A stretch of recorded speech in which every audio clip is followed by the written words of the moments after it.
Sid, Mike always gives me like the most, like such nice and kind, generous introduction. And I like to do that to you. No, you're great.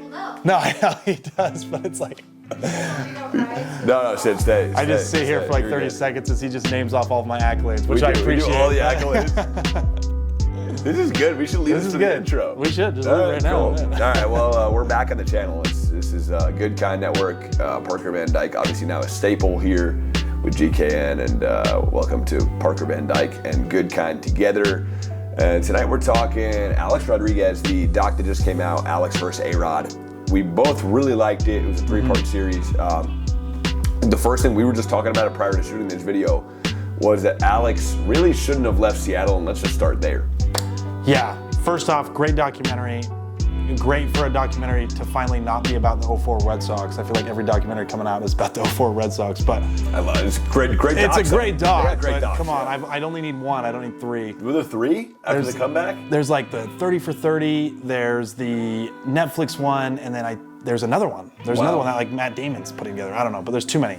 But ARod, I think it just reminded us how amazing of a player ARod was, and kind of really how, as I was watching, I was like, man, I really wish he kind of just would have stayed with Seattle and not signed with Texas. And wasn't necessarily, his decision really didn't make sense. Seattle he was on a great team. They had just lost deep in the playoffs, and it's almost like he was going to leave because he really wanted to contend for a championship. But then he signed the biggest contract ever at the time with a team that really wasn't very good at all and didn't win any games. Good example, I think, a comparison is like when LeBron goes to Miami. But LeBron wins titles, he goes to 4 straight, so it's different. ARod leaves and goes to a losing team. Yes. So like, what's the ROI? So that was the beginning of his villain, I think, where people really started to turn against him, is because he was saying something, but he did another thing. So he was saying how he wanted to leave to go to contend for a championship, and it wasn't necessarily about the money, but then he ends up taking a record-breaking deal for a team that's much worse. And the interesting thing about Seattle is that next year, they get Ichiro, they still have Edgar Martinez, and they have the record for most, they tie the record for the most wins in a season. They win 116 games. And so like, imagine if ARod was on that Seattle team. And so he left something that could have been great and ended up taking more money and going to Texas. Now, he dominated those years in Texas. He was unbelievable. Those were probably the best years of his career. But this is where the beginning of his kind of villain status in the league. That's where it begins, is when he leaves Seattle. But also, coming out of high school, he definitely was known as a guy who was just like very cocky, very, I would say he was quite pompous out of high school. Yeah. And I think not a lot of people picked up on that, though, until he leaves Seattle. So he was kind of known, but it wasn't necessarily like a thing until he goes to Texas. No, and that's just because of, I think, the decision, again, what he said and then what he did. But Seattle, talk about like an amazing like powerhouse team they had. They had Randy, at one point they were Randy Johnson, Ken Griffey Jr., Edgar Martinez, and ARod all in the same team. And then Ken Griffey, ARod, and Randy leave, and the Seattle still has that great run in 2001. And so imagine if they were all to stay together during that time. Seattle could have. That team wins a championship. Yeah, that team wins a championship. But that's kind of the tough thing, is keeping all those guys together. But, and then we fast forward. He has a few good years in Texas. They can't afford him anymore. Supposed to be on the Boston Red Sox, and then that deal falls through. Well, so Bud Selig and Major League Baseball, they shut the deal down. Which, looking back, like, why? Because that Red Sox team, they were really good, but were they any better than the Yankee team that he goes to? The Red Sox ended up being, I think, better, but the Red Sox were going to trade Manny Ramirez for ARod, and ARod was going to take a huge pay cut to go to the Red Sox. And so I think baseball and the Players Association stopped it because they didn't want to set a precedent where these all-star players could take huge pay cuts and go to like any team they wanted. To win championships. And then via trade too. It's not like he's signing. Yeah, via trade. Like, gotcha. And because the Red Sox couldn't take on his contract, but he was willing to make it work to go to the Red Sox. And they were going to trade Manny Ramirez for him.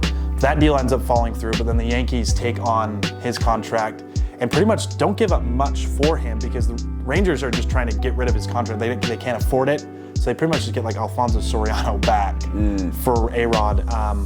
And then that leads to this interesting dynamic between ARod and Jeter, which to this day I still don't think they really like each other, honestly. No, and they work together. Yeah. At Fox. Yeah.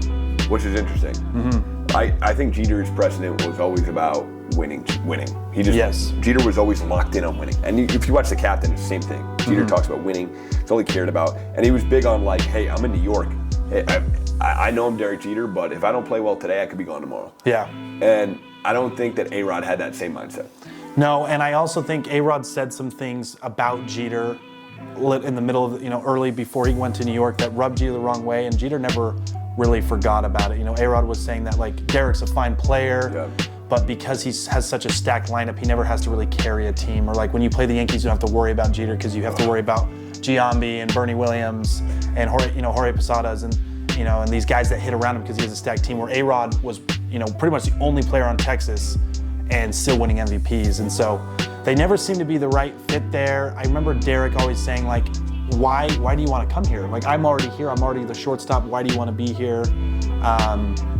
But it's a weird dynamic that they had. But they ended up having some great years together and ended up winning a championship together.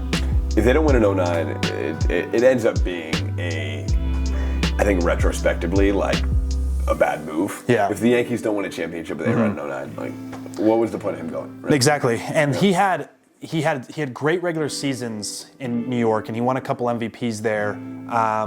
But postseason, he really struggled. But that 2009 postseason, what put them over the edge is ARod was probably the MVP of that postseason. He had a great postseason. Yep. Matsui won the World Series MVP. Yeah. But ARod throughout the whole playoff season had a great run, and that kind of saved that decision, like you said, because they won.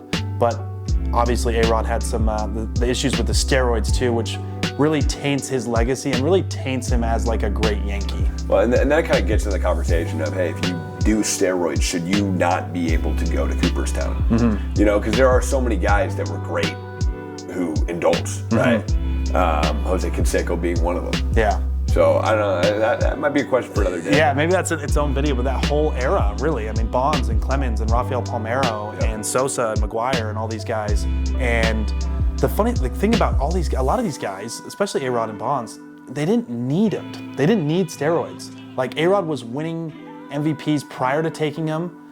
He was playing great after he took them because he had the 2 stints where he got caught with it once, said he would never do it again. And then he got caught again and got suspended for a year. And he came back from that year off. He's like 40 years old and hits 33 home runs. And so he really just like didn't need it. Quick side note on the steroid talk. I actually heard an interesting take from AJ Przinsky, who's a former catcher for the Chicago White Sox. I remember him, man. He said... Remember the Twins too for a minute or no? Maybe a little bit at the end of his career. Played for the Braves for a little bit at the career. But 2005 White Sox, one of the most underrated baseball teams, one of the best teams in baseball history. Jermaine Dye never talked about. Maybe a video about the 05 White Sox. Yep. But Przinsky was the catcher on that team. And he came out with a take where he said anyone who took steroids after 2005 should not be in. But anyone who took steroids before 2005 should be in. Because at that time, taking steroids was against the law, but it wasn't against the rules of baseball. But after 05, it was. And so he's like, guys like ARod would be out. But that's another conversation for another time. Sammy Sosa, Miguel Tade. Well, we should honestly have a video about this. Yeah, we could. Fully talk all about that. But okay, we're at 9 minutes here. So just I think we're at a point where we could kind of start to conclude. But we were talking villains and how Major League Baseball, you almost need villains. 2019, you have the Astros, their entire, obviously, sign stealing scandal. And it was great for the game, and then 2020 happens, and then there is no season, and then that storyline kind of gets crushed. Would have been really good for the game. Yeah. I think. You're getting ratings, because everyone wants to hate on the Stros. Yeah. ARod brought that too. Now you wonder, today's game, like, do we need another ARod again?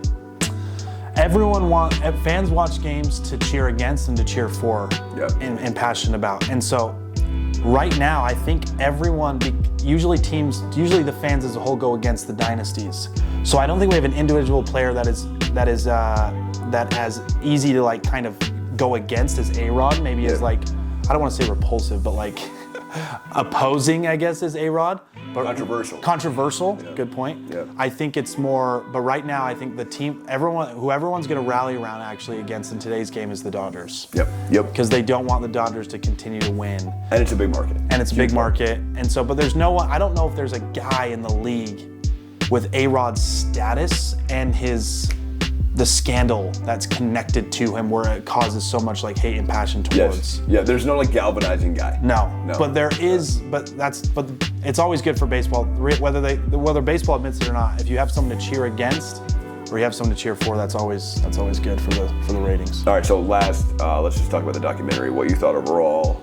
Do you think they captured everything that they needed to? Do you think ARod also likes it looking back, seeing kind of how much he's kind of slandered a bit by some of the guys interviewed, one of which being Mike Francesa pretty much goes off on ARod a lot of it and his character. So I thought it was well done. I thought it wasn't as like I don't think it was like a puff piece. I thought ARod took a lot of accountability, and so like I appreciate that. I really like ARod now. I think he's the best baseball broadcaster.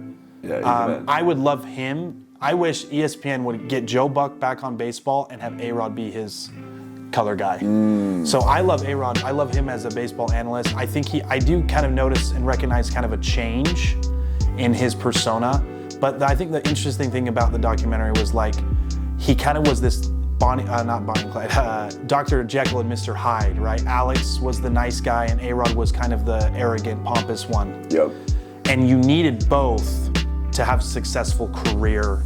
But it's almost like, because you needed that confidence, that swagger, but it's almost like the ARod mentality bled over into his personal life and has led to some issues. And so I wish he could have kind of grasped that a little bit more, because I don't think he necessarily needed the steroids. And I will say, it also does bother me that he had retired with 696 home runs, because he was right there. And I think he doesn't get the suspension, and things kind of go as planned. He's probably the home run king. Totally. Goes past. You think Barry Bonds too? Probably. Wow. Yeah, because you got to think. Now, the one argument, the other side is like, well, if he doesn't take steroids, does he have the longevity? Because maybe the steroids helped with him being able to stay at that level for that long. But I like to think he was skilled enough and good enough where you give him back that full year and he doesn't get suspended, and then, he doesn't have to take that year off. That's probably another 50, 60 home runs. This might be a controversial take too, but ARod with Jeter's work ethic, drive, mentality is maybe the best player ever.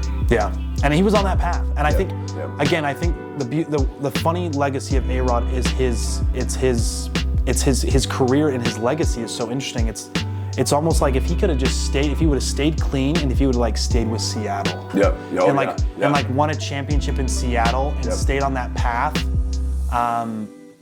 He probably is the greatest ever. And they could have won multiple too. Yeah, you don't know, because then Ichiro comes in 01. Yep. And you never know what happens with money and things like that. But I think that saves his, because the first thing that started his like weird legacy was the decision to leave Seattle. And it's not just to leave Seattle, but it was to leave Seattle and go to Texas for all the money. This didn't really make sense with what he was saying at the time. Because he said he wanted to win. Yeah, and then he goes to Texas. For a $20 million deal. And then this isn't really his fault. The Boston deal gets thrown out the window, and then he goes to the Yankees, so Boston fans automatically hate him more than anyone they've ever hated before, ever. Yep. And so, again, just a couple of these like little decisions, even taking out the steroids of it, just a couple career decisions kind of weirdly tarnishes his legacy.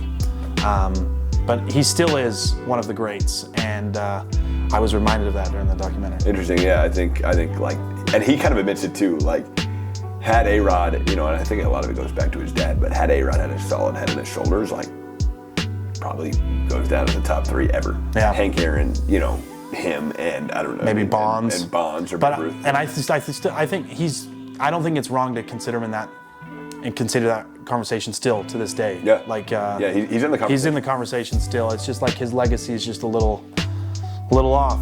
But that's what That's what made him great too. Yeah, what Harvey Dent says, you either die as a hero or you just live long enough to be known as a villain. Yep. So. Yeah. Exactly. All right. I think that's it we're 15 minutes here, so we'll call it for now.